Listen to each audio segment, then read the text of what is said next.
This is our third episode regarding partition, where the emphasis will be on a unique approach towards reconciliation between India and Pakistan, which must be people-centric and by deviating from this unnecessary dual nationalism. This misplaced nationalism is being revered more by their respective governments, and all for their own political reasons. To have better understanding, we encourage you to please go back, listen, and watch episode 1 and 2 regarding partition, titled as Hard Talk with Saleem and the Soul Murder of a Nation. Such efforts have been made by the governments of India and Pakistan in the past in a half-hearted manner and without any organized or scheduled follow-ups to gauge the expected progress. It is about time that the people on both sides of the divide take the lead towards this urgently needed rapprochement. Historians are almost unanimous that partition is a political failure, which unfortunately is the case to this date. It has never been a civilizational inevitability. What that essentially means is that India and Pakistan, what they are today or have been ever since, they do not to be that way with each other at all. People on both sides will have to be conscious of this behavior hitting them from the political circles, and that is only because the political elite thrives on it. It may be quite unintentional sometimes to provoke or get provoked by one side or the other when addressing partition of India. People have been debating this subject for years. Both have tasted the same medicine, and it is bitter without a doubt for both. They generally blame each other for the resulting mess. The fact is that all parties are at fault. The evidence too is their current performance of the day. The political leaders still flourish on it, so don't count on them to see a better day. People and only the people on both sides of the line can bring about a positive change. Fortunately, the people of Punjab on both sides of the line are doing much better comparatively. This format is your format, your platform.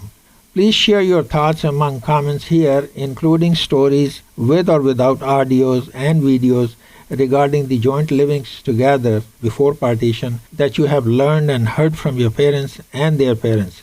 This platform is about peace and prosperity between India and Pakistan and making them a great soft power together. Divide and rule ways of the Brits. Its collapsed economy in early part of 1947, communal electorates, rushed exit from India, and strategic thinking shaped by fear of Soviet expansion, all together took a big toll upon the intelligence and integrity of all the three parties responsible for the partitioning. Congress-British convergence, not necessarily a conspiracy, but an alignment of interests at a critical moment, and subsequent failure of the cabinet mission plan further aggravated the leftover chances for keeping India united. Both India as well as Pakistan suffered an asymmetrical loss. Pakistan inheriting a security state without an economic base, and India inheriting resources but with a permanent insecurity. Kashmir, the poison pill that froze hostility between the two into permanence. An ancient civilization, the Hindustani culture, was torn apart. Our parents and their parents generally talk good about the Brits. Had it not been for the failure of our own political leadership, India could have been kept united.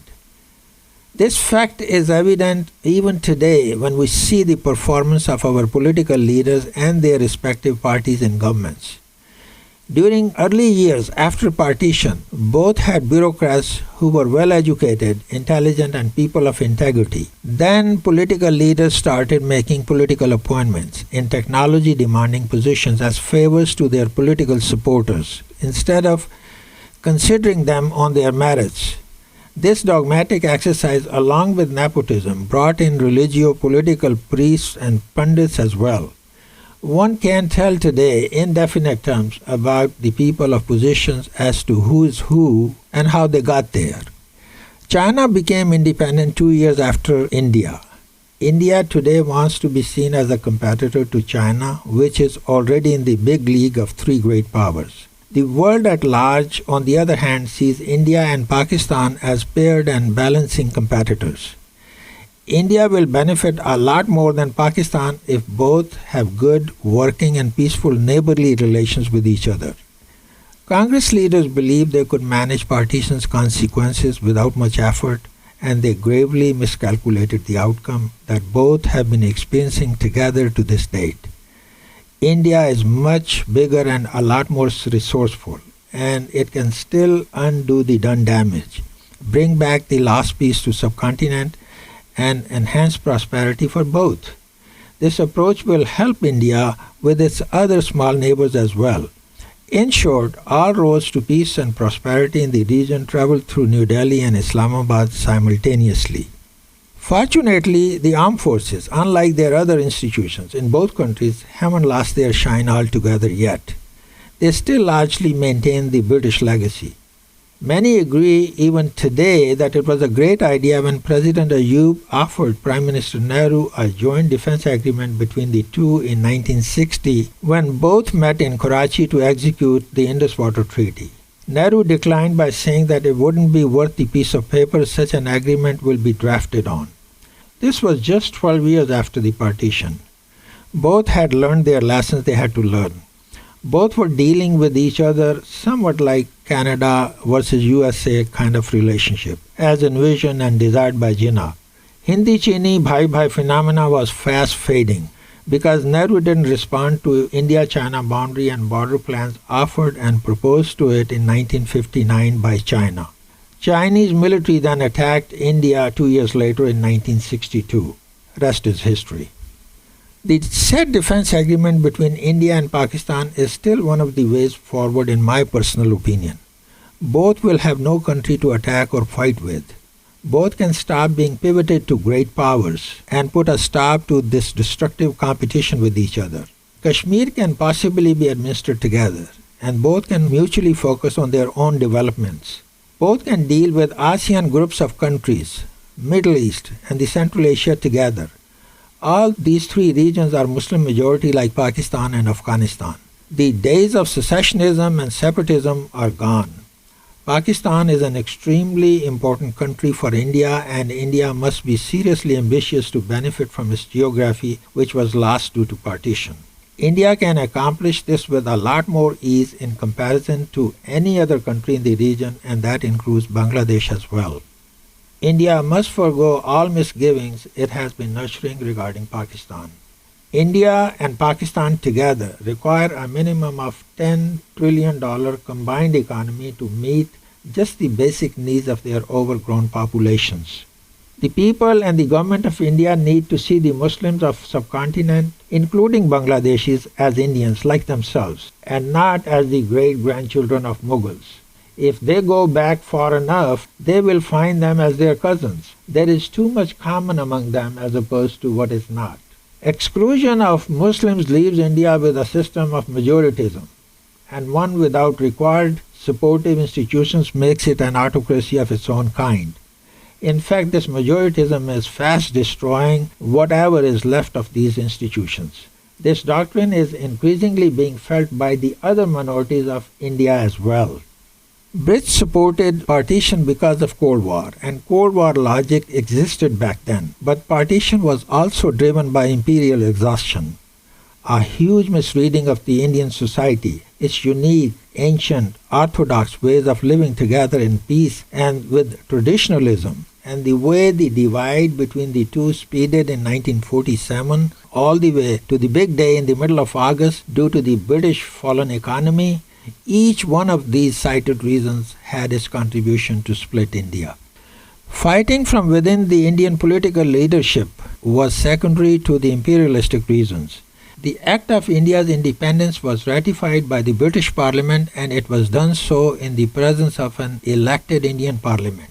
That fact alone offers sufficient evidence regarding convergence between the Brits and Congress. Congress appeared working fine with the Brits, but not as much with Muslim League to make Cabinet Mission Plan a success.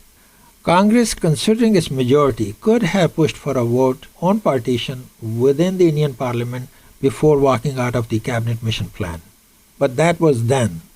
Ironically, something along these lines is still doable. Just table one-liner resolution. India and Pakistan oppose partition, and they still do. Have a parliamentary vote on it. Such resolutions ratified will enable India and Pakistan not only deal better with each other, but they can also be an eye-opener for other secessionist movements in both countries. This is a subject by itself which requires a whole episode, at least, but another day.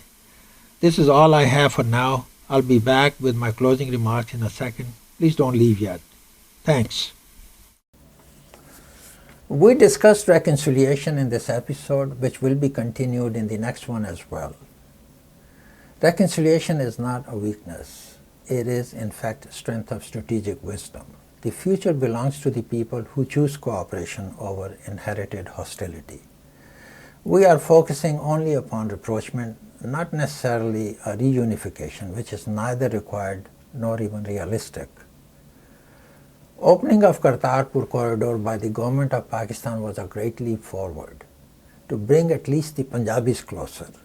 At the end of the day, it will be the people's-driven initiative which will bring back the lost glory for the entire population on both sides of the line.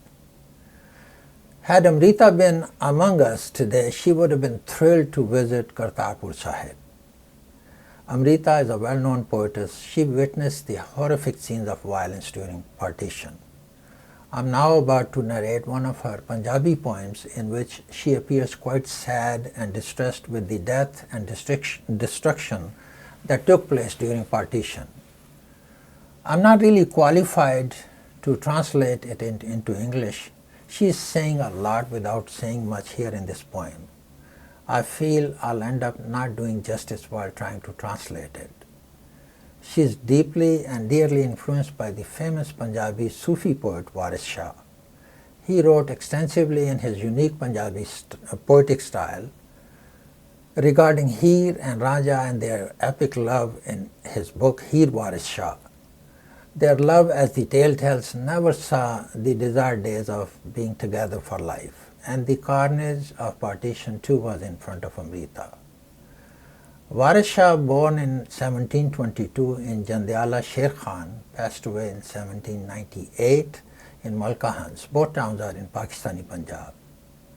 Here's the poem. Amrita says, Aj आँखां वारिस शाह नूं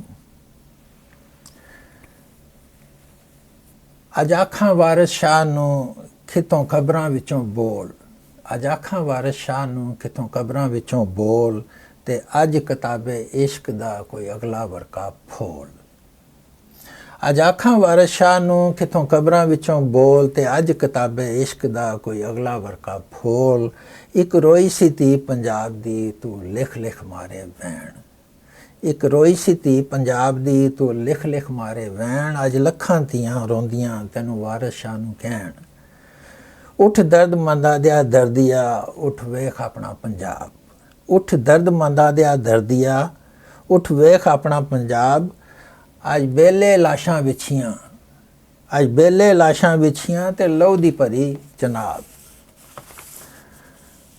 किसे ने पंजां पाणियां विच दिता ज़हर मिला किसे ने पंजां पाणियां विच दिता ज़हर मिला ते उन्हां पाणियां धरत नूं दिता ज़हर पिला धरती ते लहू वसिया ते कबरां पईयां चोण धरती ते लहू वसिया ते कबरां पईयां चोण अज प्रीत दियां शहजादियां विच मज़ारां रोण धरती ते लहू वसिया ते कबरां पईयां चोण अज प्रीत दियां शहजादियां विच मज़ारां रोण अज सब्बे कैदी बन गए हुस्न इश्क दे चोर अज सब्बे कैदी बन गए हुस्न इश्क दे चोर अज कित्थों लियाइए लब के वारिस शाह एक होर So that was what Amrita had to say during the carnage of partition.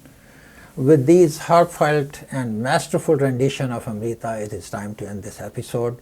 Amrita, born in Gujranwala, Pakistan in 1919, passed away in India, in Delhi in 2005. Hopefully my Punjabi viewers will be able to explain the poem in its entirety to their friends and relatives. Please do.